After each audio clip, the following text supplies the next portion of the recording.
Sumerian king list, a fascinating artifact from the ancient world, captivates anyone intrigued by history and the mysteries that surround early civilizations.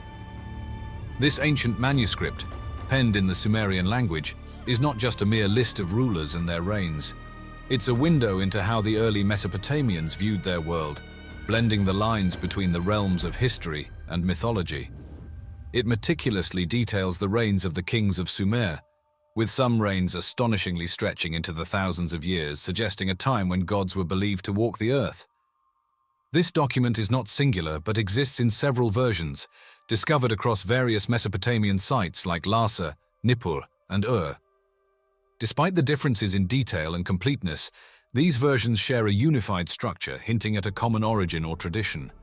The oldest among these dates back over 4,000 years to the early 2nd millennium BC. Its persistence and revisions through millennia underscore its significant role in Mesopotamian culture and history. The king list is intriguing not just for its content but for its structure, beginning with mythical antediluvian rulers whose reigns span tens of thousands of years. This segue into post-diluvian rulers, whose reigns are of more believable lengths, provides a unique look into Sumerian historiography. This blending of myth with historical record served to legitimize contemporary kings by tracing their lineage back to divine rulers, intertwining the concept of kingship with the divine. Among the many interesting facts about the king list, some versions reference a great flood, echoing the flood narratives of other ancient cultures, including the biblical story of Noah. This suggests a shared mythological tradition or perhaps a collective memory of a real catastrophic event. More than a historical record, the king list also served as a political tool, selectively including or excluding dynasties to legitimize current rulers by connecting them to a mythic past and divine order. An intriguing theory about the list suggests that the impossibly long reigns of the earliest kings might not literally refer to time, but could symbolize periods of dominance or prosperity of the cities they ruled, reflecting a different method of marking time, perhaps related to astronomical cycles or symbolic significance. When compared with the records of Egyptian pharaohs, the Sumerian king list presents a fascinating contrast. While Egyptian records, such as the Turin Royal Canon, focus on historical accuracy and monumental achievements, the Sumerian list merges mythology with history, indicating a different approach to understanding kingship and the divine. This difference highlights the distinct ways in which these ancient civilizations recorded and perceived their history and rulers. The Sumerian king list, with its mix of historical and mythological elements, offers deep insights into the worldview of one of the world's earliest civilizations. It reveals their beliefs in the divine nature of kingship, the cyclical nature of time, and the eternal struggle between order and chaos, themes that continue to resonate through human history. The Longyou Caves unearthing near Xi'an village in Zhejiang province back in 1992 presented a riddle that has since perplexed historians, archaeologists, and engineers. These extensive man-made grottos carved directly into solid rock stand as a testament to an ancient engineering marvel that's both fascinating and bewildering, especially considering they date back to around 200 BC. What's particularly puzzling is the sheer lack of historical records or mentions of these caves, despite the monumental effort required for their creation. Spanning over 30 meters in height, width, and depth, the Longyou Caves cover an area of more than 1,000 square meters each, with an estimated volume of nearly 1 million cubic meters of rock removed during their construction. This feat would have necessitated thousands of laborers toiling away for decades, if not centuries. The walls, ceilings, and pillars of these caves are adorned with intricately carved chisel marks, displaying a uniform pattern that underscores a high level of planning and skilled craftsmanship. Furthermore, the presence of sophisticated water management features within the caves, including carefully designed drainage channels, speaks to an advanced understanding of hydraulics, keeping the caves remarkably free from water damage over the millennia. The purpose behind the creation of the Longyou Caves has been the subject of various theories. One prevalent belief suggests they were intended for burial or ritual purposes, a common motive behind significant engineering projects in ancient China. Yet the complete absence of human remains, artifacts, or inscriptions leaves this theory shrouded in mystery. Another hypothesis posits that the caves might have served as a grand quarry, although the lack of corresponding construction projects requiring such a vast amount of stone during that period casts doubt on this idea. Alternatively, some speculate that these caves could have been used for storage or as a refuge against invaders or natural disasters, offering a controlled environment for preserving grain and other perishables. When compared to other ancient constructions, the Longyou Caves draw parallels with the underground cities of Cappadocia in Turkey. These subterranean complexes, carved out by early Christians as a sanctuary from persecution, showcase a similar mastery over rock-cut architecture and an intricate understanding of essential elements such as ventilation, water access, and community spaces. However, unlike the well-documented Cappadocian cities, the Longyou Caves are conspicuously absent from historical records, a curious omission given China's rich tradition of historical record-keeping, exemplified by works like the Records of the Grand Historian by Sima Qian. This absence of documentation leads to speculation that perhaps the caves were meant to be kept secret, or that historical records once detailing their purpose have been lost to time. The discovery of the Longyou Caves has significantly enriched our understanding of ancient Chinese engineering and construction capabilities, challenging our assumptions about the technological and organizational skills of the period. Despite advancements in archaeological methods and technology, the origins, purpose, and constructors of the Longyou Caves continue to be a profound mystery. The story of the Minoan Civilization, flourishing from around 2700 to 1450 BC on the island of Crete and other Aegean locales, reads like a chapter from a fascinating historical novel. Renowned for their stunning palaces, advanced cities, vivid frescoes, and intricate social structure, the Minoans stand as one of the Bronze Age's cultural and technological zeniths. Yet, the sudden disappearance of this advanced civilization has puzzled historians and archaeologists for ages, revealing a society that, despite its advancements, was vulnerable to the forces of nature and human conflict. At the heart of Minoan culture was the majestic palace at Knossos, unearthed by Sir Arthur Evans in the early 20th century. Its complex architecture, with multi-story buildings, expansive storage rooms, and advanced sanitation systems, painted a picture of a highly sophisticated society. The discovery of similar palatial structures in Phaistos and Malea suggested that the Minoan civilization was widespread across Crete, supported by a network of trade and political alliances. One of the most intriguing aspects of Minoan society was their development of Linear A, a script that, to this day, remains undeciphered. The sheer volume of inscriptions found on tablets, vessels, and throughout their palatial complexes speaks to a highly organized society, rich in complex economic and ritualistic practices. Yet without the key to understanding Linear A, much of their recorded history remains a mystery. The theory that has garnered much attention in explaining the decline of the Minoans centers on the catastrophic eruption of the Thera volcano around 1600 BC.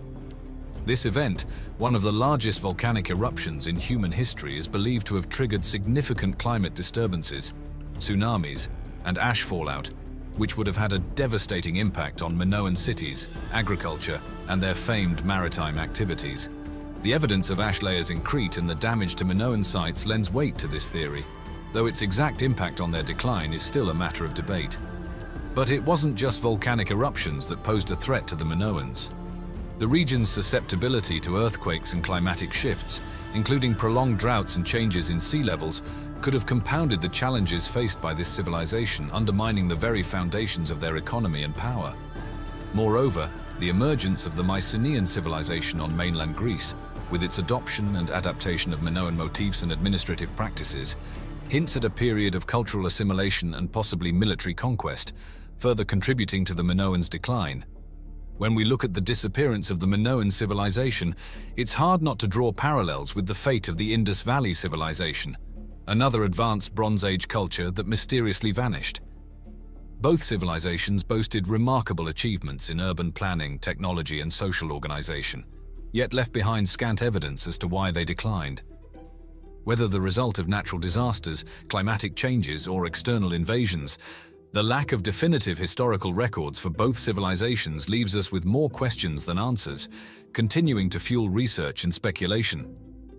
Through the lens of history, the story of the Minoans, like that of the Indus Valley, serves as a reminder of the impermanence of even the most advanced societies. It underscores the intricate relationship between human achievements and the environmental and geopolitical challenges they face, a narrative as relevant today as it was in the Bronze Age. In the ancient city of Luxor, nestled within the majestic walls of its temple, lies a mystery that throws our understanding of ancient Egypt's science and philosophy into disarray. Egyptologist R.A. Schwaller de Lubitsch, after dedicating 12 years to an exhaustive study of the Temple of Luxor, posited a radical idea. The ancient Egyptians possessed a sophisticated, immutable knowledge, fully formed from the earliest dynasties. This knowledge, as detailed in his seminal work, The Temple of Man, published in 1957, suggested a comprehension of the universe far exceeding that of contemporaneous civilizations. De Lubitsch's meticulous research into the temple's intricate carvings and architectural design led him to a remarkable discovery. He termed it transparency. While meticulously copying temple plans and examining wall carvings, he observed tiny stones embedded within larger blocks, previously dismissed as mere errors or repairs. De Lubitsch proposed that these stones were, in fact, deliberate markers, placed by master builders to indicate precise measurements. This revelation, supported by his own adjusted measurements, unveiled even more astonishing findings. He observed that carvings on opposite sides of some walls appeared to align in seemingly impossible ways, as if the stone between them was transparent, allowing the design to flow seamlessly through. This phenomenon, which de Lubitsch likened to a see-through banknote, as described in his work Sacred Science, suggested a level of craftsmanship and intentionality that defies conventional understanding of ancient architecture. The temple's carvings, he realized, could only be fully appreciated when viewed as a continuous design, transcending the physical limitations of the stone itself. One striking example of this transparency can be found between Room 12 and Room 5 in the Temple of Luxor. A stone block separating these rooms features carvings that seem to project through the stone itself. In Room 12, a hieroglyph for cloth is carved, while in Room 5, a box for cloths appears. The two images align perfectly, as if the stone were transparent. The technical precision required to achieve this effect raises profound questions about the knowledge and skills of the ancient builders. De Lubitsch's discoveries extended beyond transparency. He also identified transposition, a technique where symbols and carvings were arranged across different parts of the temple to create multidimensional connections. For instance, Montu's solar disk in Room 2 is conceptually projected into the shrine of Amun-Ra's boat in Room 6. The boat's contents are hidden, requiring the observer to explore multiple spaces to grasp the intended meaning. These techniques suggest a level of philosophical and scientific depth in ancient Egyptian culture that modern Egyptology had long overlooked. De Lubitsch argued that the Egyptians weren't merely concealing knowledge within their architecture. They were presenting a more profound, spatial form of understanding. By dividing concepts across different parts of the temple, the Egyptians created an environment where knowledge was experienced holistically, rather than as isolated facts or images. In his groundbreaking work, The Temple of Man, de Lubitsch revealed an entirely new architectural grammar. This grammar, encoded in the blocks, shapes, joints, and symbolic overlays, transformed the Egyptian temple into a living library of knowledge, accessible only through deep, immersive study. His discoveries fundamentally redefined how scholars approach ancient Egyptian architecture, leading to a radical re-evaluation of the intellectual achievements of this ancient civilization. The most revolutionary aspect of de Lubitsch's work was the realization that the meaning of inscriptions and symbols on one wall could not be fully understood without considering their relationships to carvings in other parts of the temple. This interconnectedness suggested a three-dimensional approach to knowledge, engaging the observer on multiple levels. For de Lubitsch, the true purpose of transparency and transposition was not merely to complete an idea, but to clarify it in a way that transcended traditional communication methods. As we delve deeper into the mysteries of the Temple of Luxor, it becomes increasingly evident that the ancient Egyptians possessed a unique understanding of art and science. Their use of transparency and transposition reflected a worldview that seamlessly connected the physical and the metaphysical, the material and the immaterial. Transparency, in particular, hinted at a belief that solid matter was, in a sense, deceptive, with light, or knowledge itself, being the true fundamental reality. De Lubic's discoveries at the Temple of Luxor did more than challenge traditional views of Egyptian architecture. They opened a door to a new understanding of how the Egyptians perceived the world. Through transparency and transposition, he uncovered a sophisticated system of thought that extended far beyond the temple's walls. He believed this system could be found in other artifacts, such as papyri, which contained multi-layered meanings intended to be understood holistically. Transparency, for example, was more than a mere architectural technique. It represented a deeper philosophical belief. By prioritizing light over solid matter, the Egyptians expressed a worldview that saw physical reality as secondary to the metaphysical. De Lubac suggested that this belief in the primacy of light explains why transparency was central to the Temple of Luxor's design. The stone blocks weren't just barriers, but conduits for knowledge and understanding. Transposition added yet another dimension to this philosophy, emphasizing the importance of seeing beyond the surface. To fully understand the temple, one had to move through it, experiencing the connections between different spaces and symbols. This design reflected an understanding of spatial awareness and perception that resonates with modern psychological theories, such as Gestalt. Gestalt psychology, which emerged in the early 20th century, emphasizes that the whole is greater than the sum of its parts. Human perception naturally organizes individual elements into a unified whole, rather than analyzing each part in isolation. De Lubic's work mirrors this idea, as he argued that the carvings and inscriptions in the temple were part of a larger, interconnected system. Just as Gestalt theory highlights the importance of perceiving the overall form, De Lubac focused on perceiving the entire meaning of the temple. De Lubic's discoveries inevitably lead to profound questions. Who were the true originators of this knowledge?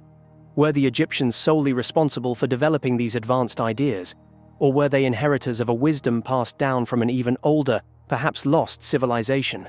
In the verdant lands of Central America, the ancient Maya civilization flourished with a mysterious brilliance that continues to captivate the world. Among the many enigmas they left behind, their profound understanding of astronomy stands as a testament to their intellectual prowess. Graham Hancock, a modern explorer of ancient mysteries, delves deep into this aspect of the Maya, proposing intriguing theories that stretch the bounds of conventional history. That whole mystery of the Mayan calendar was clearly inherited from the Olmecs. It wasn't something the Maya made up. The Olmecs used that same symbolism. So the Mayan calendar is actually an Olmec calendar. The Maya long count calendar, a marvel of ancient engineering, intricately tracked a 5,125-year cycle with astonishing precision. This calendar wasn't just a tool for marking time. It was a complex understanding of celestial cycles, intertwining the Maya's daily lives with the cosmos. Hancock suggests that this precision hints at a deeper, possibly inherited, knowledge of astronomy. Was this sophisticated understanding a legacy from a much older, now lost civilization? When one looks at the grandeur of Maya structures such as the pyramid at Chichen Itza, the brilliance of their astronomical alignment is striking.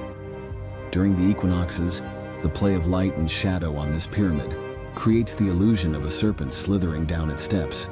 To Hancock, these architectural marvels are not just buildings, but celestial maps, echoing an advanced understanding of the cosmos. Orion was extensively involved in Mayan rebirth beliefs, which described the constellation and specifically its three belt stars as the turtle of rebirth. In Egypt, as amongst the Maya, the stellar context involves Orion and the Milky Way. The Maya's awareness of the ecliptic, the path followed by the sun, moon, and planets across the sky, further fuels Hancock's theories. Their ability to predict solar and lunar eclipses and track the movements of Venus, which they revered as the god Kukulkan, showcases their deep astronomical knowledge.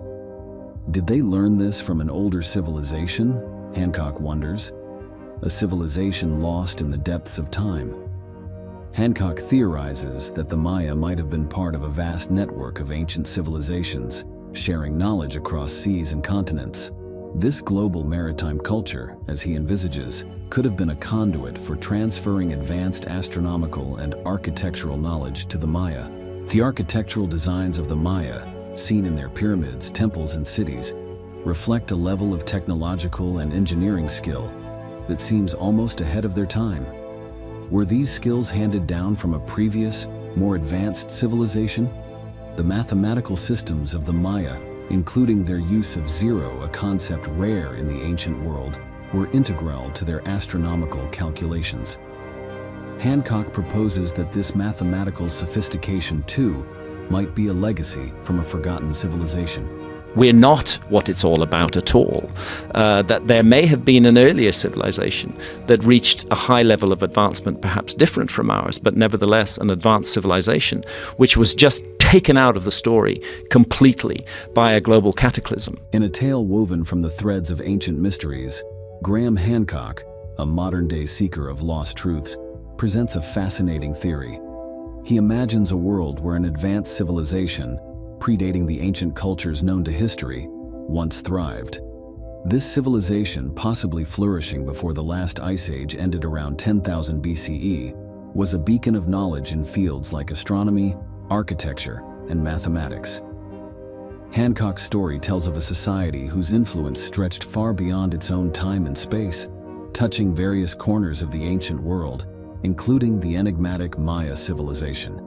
I think, and it's my case, that it wiped our memory of a previous episode of human civilization, that right at the epicenter of this cataclysm was a civilization that we would regard as advanced, not a simple hunter-gatherer civilization, which was utterly wiped out in this cataclysmic event. However, this ancient global society in Hancock's story faced a dramatic and catastrophic end. He hypothesizes that a cataclysmic event, such as a comet impact or a massive flood, nearly obliterated this civilization. But not all was lost. The survivors, carrying the torch of their advanced knowledge, ventured out into the world. These bearers of ancient wisdom found their way to other, less advanced societies and shared their knowledge, planting the seeds for new civilizations to grow. Among these were the Maya, who, in Hancock's view, may have been one of the many inheritors of this ancient legacy. Hancock points to the Mayas' remarkable architectural and astronomical achievements as evidence of this influence. The precision of their calendar systems, their understanding of celestial cycles, and the alignment of their buildings with astronomical events are, in his narrative, not just the fruits of their own ingenuity, but possibly a heritage from a civilization lost in the mists of time. He draws parallels between the architectural styles, religious beliefs, and astronomical knowledge found across various ancient cultures, suggesting these similarities might be remnants of a shared source of ancient wisdom.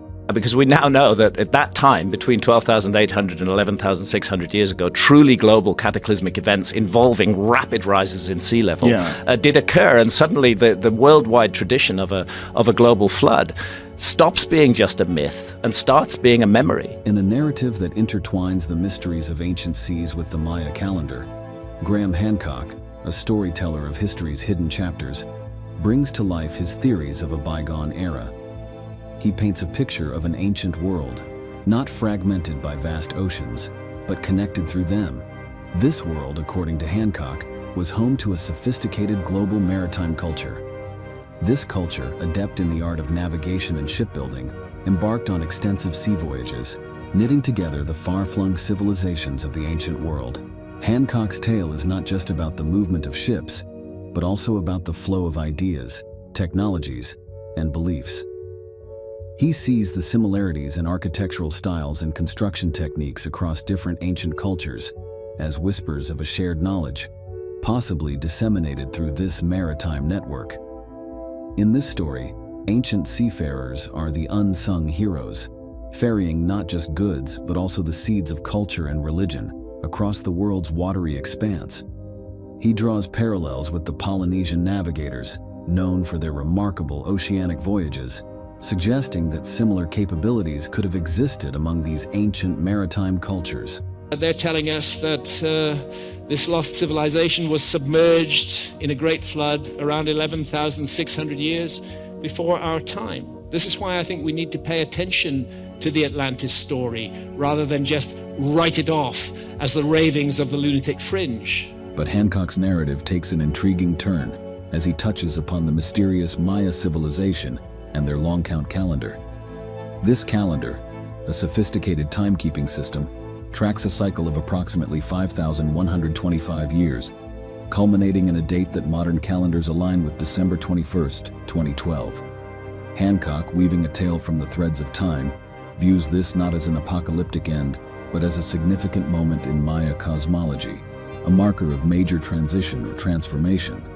In this story, the 2012 phenomenon is not a tale of doom, but a moment of cosmological significance, possibly indicating a shift in human consciousness or the dawn of a new era in human history. Hancock uses this moment to discuss the broader concept of historical cycles, how ancient civilizations understood and measured time, and their alignment with astronomical events such as the precession of the equinoxes and the galaxy's alignment. Graham Hancock, a modern-day chronicler of lost civilizations, presents a captivating theory. He tells a story of Earth's history punctuated by cataclysmic events, asteroid impacts, massive floods, and volcanic eruptions that have periodically reshaped the course of human civilization. In this tale, these cataclysms are not just natural disasters, but pivotal moments that lead to the rise and fall of civilizations, causing a reset of human progress. The Nibiru cataclysm theory and Randall Carlson's repeating cataclysm theory both delve into the realm of catastrophic events impacting Earth, yet they stem from markedly different foundations and implications. Now what we do is we throw some type of an impact into the mix. It seems to fill gaps that were, at this point, still unexplained. The Nibiru cataclysm theory posits the existence of a rogue planet, Nibiru, which supposedly passes through our solar system with an elongated orbit, causing gravitational upheavals and potentially catastrophic events on Earth every 3,600 years. This theory, largely based on interpretations of ancient texts, emphasizes a single extraterrestrial trigger for apocalyptic events. In contrast, Randall Carlson's theory is grounded in geological and astronomical evidence, suggesting that Earth has undergone periodic cataclysmic events due to a variety of natural causes, including comet impacts, volcanic eruptions, and ice age cycles. One of the scenarios would certainly suggest that there were extreme climate changes. Carlson, a self-taught geologist and scholar of ancient mythology, argues that these repeating cataclysms have shaped human history and the Earth's geology over millennia. While the Nibiru theory focuses on a specific, externally driven cataclysm linked to ancient myths, is there a possible hidden connection between Earth's cataclysms and Nibiru in space? There had to be something we needed to look at that triggered the extreme climate changes that we do see. The term Nibiru is deeply embedded in Sumerian and Babylonian mythology. It's a name that not only evokes the mysteries of the stars, but also connects us to the divine beliefs and astronomical prowess of ancient Mesopotamian cultures. So when we're looking back at Sumer, those are the people that are sort of reinventing and relearning. Well, part of our modern psychology is to imagine that we are somehow so far advanced. Nibiru is linked to the god Marduk, a central figure in the Babylonian pantheon. Marduk represents the meeting point of power, divinity, and cosmic order, highlighting Nibiru's immense significance in religious texts and its crucial role in the astronomical and calendrical systems of that era. When it comes to the astronomical significance of Nibiru, the Babylonians held it in high esteem. Nibiru was considered the highest point of the ecliptic, marking the summer solstice's position. This wasn't just an arbitrary point in the sky, it was vital for their calendrical system, influencing agricultural practices and religious ceremonies. The tracking of Nibiru and its association with specific constellations underscored its importance for ancient astronomers. These scholars of the sky leveraged their knowledge of Nibiru's path to guide agricultural cycles, plan religious festivals, and interpret omens, integrating celestial observations into the fabric of their daily lives. Drawing parallels between civilizations, Nibiru in Mesopotamian mythology and the Greek star Phaethon offers a fascinating glimpse into the universal human endeavor to make sense of the cosmos. Phaethon, the shining one linked to the sun god Helios, was said to drive the sun's chariot across the sky.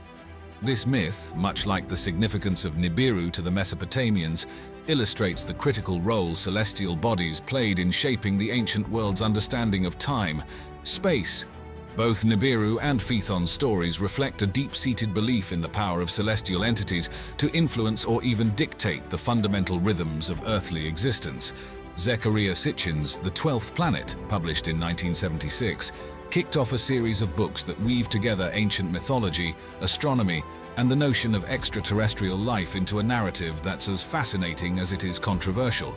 Sitchin introduced the world to the idea of Nibiru, a mysterious, yet-to-be-discovered planet with a wildly elliptical orbit taking it deep into the cosmos, far beyond Neptune every 3,600 years.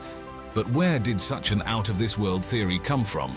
Sitchin's answer: ancient Sumerian cuneiform tablets, which he interpreted as chronicling the existence of this 12th celestial body in our solar system, if you also count the sun and moon. At the heart of Sitchin's theory lies the Anunnaki, a race of advanced beings from Nibiru, who supposedly visited Earth about 450,000 years ago. Sitchin's narrative doesn't just place these extraterrestrials on Earth. It credits them with genetically engineering early humans to create modern Homo sapiens for the purpose of mining gold needed on their home planet.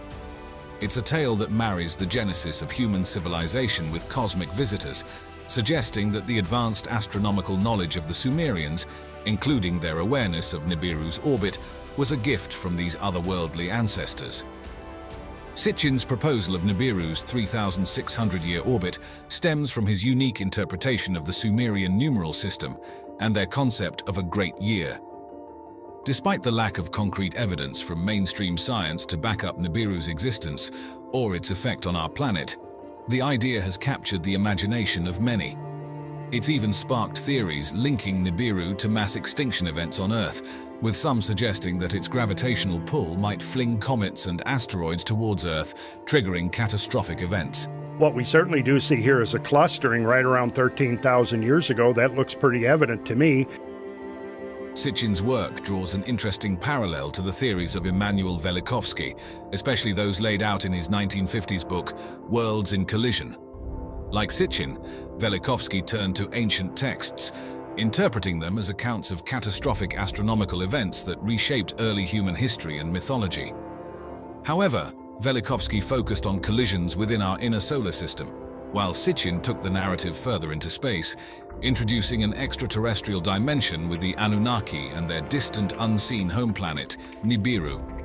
Both theories, while outside mainstream scientific consensus, offer a tantalizing glimpse into the possibility that ancient myths might hold more truth about our universe and origins than we've traditionally believed. So here we got mythology, and here we have scientific evidence that Earth was blasted.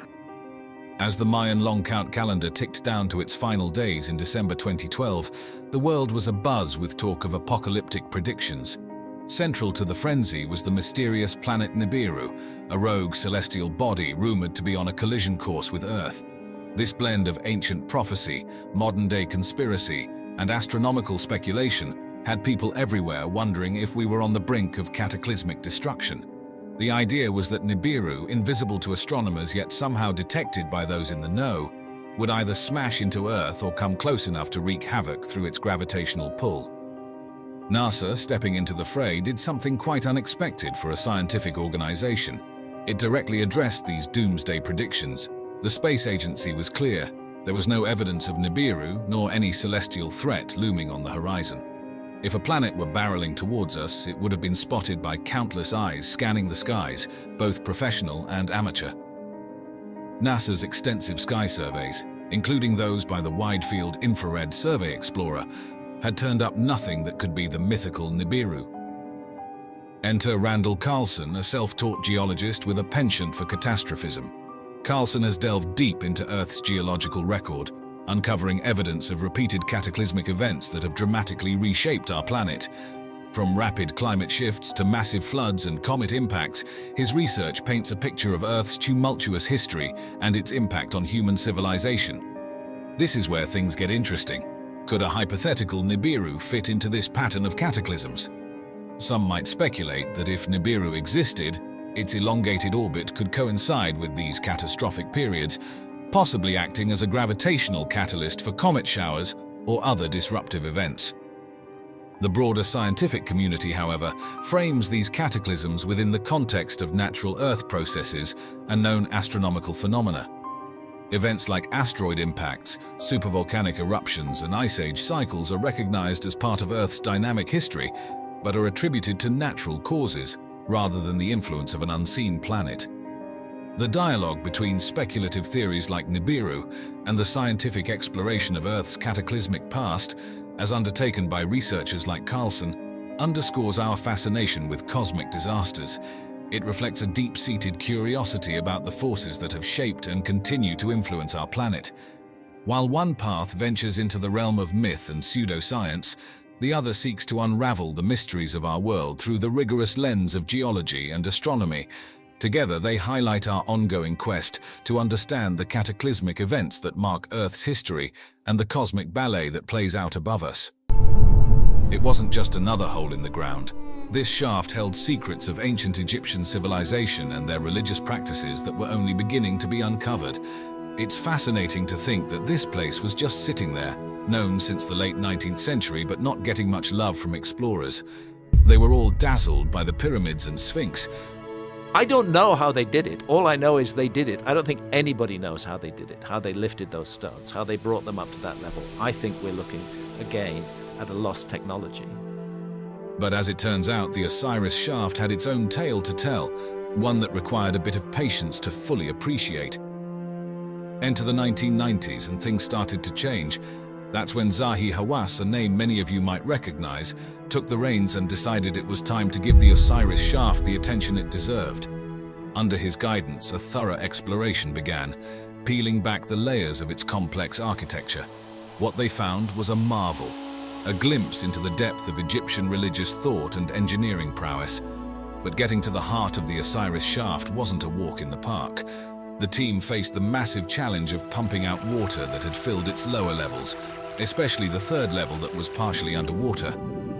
But what happened a few years ago, that the water began to rise in front of the Sphinx temple outside. Then I was really afraid that this water can damage the Sphinx. Imagine the effort it took to bring in modern pumping equipment and clear out all that water just to access the deepest secrets of the shaft. Its 3 levels diving deep into the earth turned out to be a fascinating puzzle of architecture, burial customs, and hidden treasures. The first thing that caught their eyes was the shaft's design itself. It's a marvel of ancient engineering, with each level serving its own mysterious purpose. Down at the very bottom, a large stone sarcophagus sits in a chamber that's partly underwater, painting a vivid picture of the ancient Egyptian underworld right there beneath our feet. It's as if they built their own version of the afterlife hidden deep in the Giza Plateau. But then there's the second level with its 6 empty burial shafts. Imagine the archaeologists' surprise finding them all vacant. It sparked so many questions. Were they plundered, or were they never meant to hold anything in the first place? This level offers a glimpse into the burial practices and rituals of the time, even if it leaves us guessing about some of the details. Despite the lack of inscriptions, a kind of ancient billboard that could have told us exactly who made this and when, the bits and pieces found throughout the shaft speak volumes. Pottery shards, fragments of stone vessels, and other small artifacts serve as breadcrumbs leading us back in time, suggesting that the Osiris Shaft might hail from the New Kingdom period. It's like detective work, where every clue helps build a case for when this incredible structure came into being. But perhaps the most touching finds were the mummified remains tucked away in the smaller chambers around that central sarcophagus. It's one thing to study the grand monuments and temples, but it's another to come face to face with the people themselves. Analyzing these remains gives us a rare peek into the lives of those who once walked the streets of ancient Egypt, what they ate, how they lived, and maybe even how they died. Let's talk about Osiris for a moment. He's not your average deity, he's the ancient Egyptian god of the afterlife, death, and rebirth. The story goes that Osiris was betrayed by his brother Set, leading to a saga of death, dismemberment, and a resurrection that sounds like it came straight out of a blockbuster movie. His wife Isis put him back together and brought him back to life. Osiris's story is a cornerstone of Egyptian mythology, embodying the eternal cycle of life, death, and rebirth. And guess what? The Osiris Shaft is like a 3-dimensional tribute to this epic tale. Down in the depths of the shaft, there's this chamber filled with water that's believed to represent the underworld. Imagine standing there in front of a large stone sarcophagus that's meant to symbolize Osiris's tomb. It's not just a tomb, it's a symbol of his journey through death and his role as the ruler of the afterlife. But why build such a place? Well, one theory is that the Osiris Shaft was a venue for initiation rites. Think of it as a spiritual boot camp where participants would undergo trials, symbolizing death and rebirth, much like Osiris did. These rites weren't just for show. They were believed to impart secret knowledge and bring about a spiritual transformation in the initiates. Some even speculate that the shaft's design was guided by the stars, aligning with celestial bodies that the ancient Egyptians associated with Osiris and the afterlife. It's as if the shaft was a bridge between Earth and the heavens, a physical representation of the soul's journey after death. What's truly fascinating is how the physical structure of the Osiris Shaft and the artifacts found within echo the ancient texts like the Pyramid texts and the Book of the Dead. These texts offer a glimpse into the Egyptian view of the afterlife, complete with references to water, boats, and, yes, the significance of sarcophagi. It's like the shaft is a stone-bound version of these ancient scrolls, a tangible connection to the beliefs and rituals of a civilization long gone. Buried deep within the limestone bedrock, the Osiris Shaft, it's a three-level maze that masterfully blends practicality with a touch of the mystical. Let's dive into what makes the architecture and structure of the Osiris Shaft so fascinating. First off, the way this shaft was designed and built is nothing short of amazing. It shows just how advanced the ancient Egyptians were in their planning and building techniques. The precision with which they carved out these chambers from the bedrock really makes you wonder about their deep understanding of the earth beneath them. At the entrance, you're greeted by a rectangular opening that starts your descent into the depths. This isn't just a hole in the ground, it's a carefully carved vertical shaft dropping down about 10 meters. Imagine the effort it took to remove all that limestone, using tools made from harder stones and metals, and even ropes and wooden scaffolding. It's a testament to their engineering skills. The first chamber you hit is pretty modest. No flashy decorations or treasures, but its simplicity might have been the point. It's like a waiting room or a space for getting ready for something more profound down below, maybe even for some kind of purification rites. But the real intrigue starts when you go deeper to the second level. Here, there's another shaft leading down another 20 meters, and this chamber is a bit more complex. These shafts could have been meant for actual burials, or perhaps as a representation of the journey to the afterlife. The third level is where things get even more dramatic. You go down another shaft, and this time you're 30 meters below the surface. Here lies a large stone sarcophagus, right in the center of the chamber. This isn't just a burial place, it's a symbolic representation of Osiris's tomb. The fact that this chamber is partially filled with water from the natural aquifer adds to the mystique, tying it to themes of rebirth and purification in Egyptian mythology. Graham Hancock is a name that often sparks lively discussions whenever ancient civilizations are mentioned. There are huge corporations that have very large investments in a particular path of technology. Sure. For somebody to come up with a whole new path of technology, it's very threatening to them.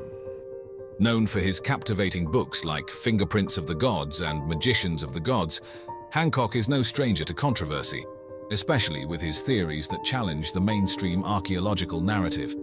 Today, let's dive into how Hancock's unconventional ideas might shed new light on the mysterious Osiris Shaft. They fell there, something like that. All of them? Yeah, all Over of them. many and years? somehow buried themselves under the topsoil. At the core of Hancock's theories is the tantalizing notion of a lost advanced civilization. This isn't just any civilization, but one that supposedly predates all known history, equipped with knowledge in astronomy, architecture, and mathematics that far exceeds what we'd expect from our ancient ancestors. Hancock might say the Osiris Shaft, with its intricate design and possible astronomical alignments, serves as a kind of time capsule from this sophisticated society. Could it be that this ancient marvel is much older than we think, or that it was built with wisdom handed down from this enigmatic civilization? Hancock's fascination doesn't stop at architecture. He's also keenly interested in how these ancient structures align with the stars. While he hasn't specifically pinpointed the Osiris Shaft in his star maps, it's easy to imagine it fitting neatly into his grand scheme of things. Could the shaft's orientation hint at a connection to celestial events or constellations tied to Osiris and the themes of death and rebirth? Hancock's work suggests that many of Egypt's ancient monuments are part of a larger cosmic blueprint, and the Osiris Shaft might just be another piece of that puzzle. One of the more dramatic elements of Hancock's theories involves global cataclysms, particularly those caused by comet impacts around 12,800 to 11,600 years ago, during what's known as the Younger Dryas. He proposes that these catastrophic events could have wiped out the advanced civilization he theorizes about. So, when we look at the water filling the lower levels of the Osiris Shaft, Hancock might see it as more than just groundwater seepage. He could interpret it as a deliberate nod to the ancient deluges, a symbol of the world-altering floods that his hypothesized civilization endured. Do you think there have been multiple ancient cataclysms? Under the desert sun in Abydos, Egypt, archaeologists carefully excavated the entrance to a newly found tomb, one that had remained hidden beneath the sands for millennia. In early 2025, their international team was stunned to uncover a massive 3,600-year-old burial chamber nearly 23 feet underground. The site, a rocky bluff known as Anubis Mountain near the ancient city of Abydos, had long been a sacred necropolis. Legend holds it as the burial ground of Osiris, lord of the underworld. Few expected that such a grand royal tomb could still lie undiscovered here in modern times. Yet, as the diggers cleared away centuries of sediment, a decorated entryway emerged, its doorway lined with faded hieroglyphic inscriptions and images of ancient guardians, still watching over the entrance after millennia, leading into a series of chambers capped by towering 16-foot-high mud-brick vaults, an architectural marvel that has remained intact after 36 centuries. This was an unmistakably monumental tomb, and its age and location hinted at something extraordinary. In fact, many on the expedition believed they had already found all the royal tombs Abydos had to offer, until this moment proved them wrong. With hearts pounding, the team descended into the darkness of the tomb. They clambered down the shaft and through a passageway that had been sealed for centuries, their flashlights dancing across walls that hadn't seen light since antiquity. Deep inside the tomb, the explorers found unmistakable proof of its royal status. Part of the chamber's ceiling was still intact, painted a midnight blue and sprinkled with golden stars, a motif used only in the tombs of kings. Even the veteran archaeologists on site were moved by the discovery's significance. One field director confessed that when he finally climbed back to the surface, he burst into tears, overcome with emotion at what they had uncovered.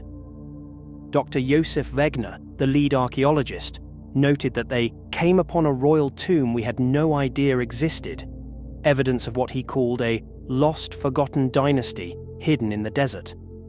It's not every day that history literally rewrites itself with the find of a single tomb.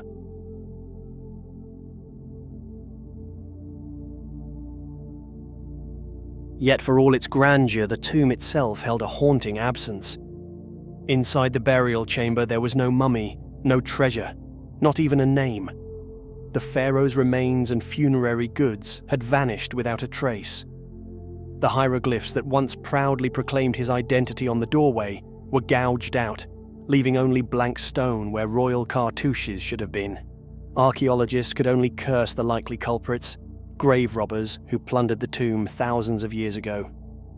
The ancient tomb robbers were not always very considerate, one archaeologist quipped, noting how little evidence was left behind for posterity. From the tomb's grand design, it was clear this had been a richly equipped burial, precisely the kind that would attract plunder in ancient times. The fallen king probably ruled around 1600 BCE in the midst of Egypt's turbulent Second Intermediate Period. Egypt was fractured into multiple rival kingdoms, as many as 4 coexisting rulers according to historians, and even a pharaoh's eternal rest could be violently interrupted, his name and body consigned to oblivion by the sands of time. All hope is not lost for identifying this mysterious monarch. Archaeologists are now widening their search in the sands around the tomb, determined to unearth any clue the looters might have missed. There's significant potential in the orbit of the tomb, one researcher noted. Perhaps a fragment of a stone vessel or a discarded canopic jar, still bearing the pharaoh's name, lies hidden nearby. Even the smallest discovery could crack this royal mystery wide open. Even a few broken artifacts can reveal a pharaoh's identity. Inscribed alabaster jar fragments from other tombs have borne the names of kings like Thutmose II and Queen Hatshepsut, tiny clues that confirmed their ownership. If a similar fragment lies hidden here in Abydos, it could finally tell archaeologists whom this tomb belonged to. There's even a tantalizing possibility that this pharaoh's story may yet have another chapter. Some experts suspect that when the tomb was desecrated, the king's ancient priests or descendants might have rescued his mummy and whatever treasures they could, reburying them in a secret cache for protection. In our mind's eye, we can imagine the aftermath. Loyal priests or family members returning by moonlight to the desecrated tomb, determined to save their beloved ruler's soul. Perhaps they gathered up the pharaoh's mummified body and the remaining sacred relics, then spirited them away to a safer hiding place, far from prying eyes. In fact, the expedition team has hints of where a second tomb or hidden chamber might be, a place where this long-lost ruler could have ultimately been laid to rest after all. If such a find is made, it would turn this apparent tragedy of a plundered grave into an archaeological triumph, recovering the very legacy that robbers tried to erase. For Egyptologists and history lovers alike, the implications of this find are immense. Even without glittering riches, this empty tomb is a treasure trove of knowledge, a chance to illuminate a forgotten chapter of Egypt's past. Each hieroglyph and artifact retrieved helps scholars piece together the lineage of a long-lost dynasty, filling gaps in the timeline of pharaohs. Just a decade ago, nobody even knew this dynasty existed. Now we have evidence of multiple unknown kings who ruled and died in the shadows of history. And with 2 pharaonic tombs unearthed in rapid succession after so many decades of silence, archaeologists are daring to hope that more surprises still lie buried in the sands. The desert, it seems, still holds many secrets. One can only wonder, what other long-lost wonders lie buried, waiting for the next explorer to unearth them? As the dust settles on this discovery, one thing is certain. The lost tomb of this forgotten pharaoh has proven that even in the modern age, there are wonders in Egypt waiting to be unearthed.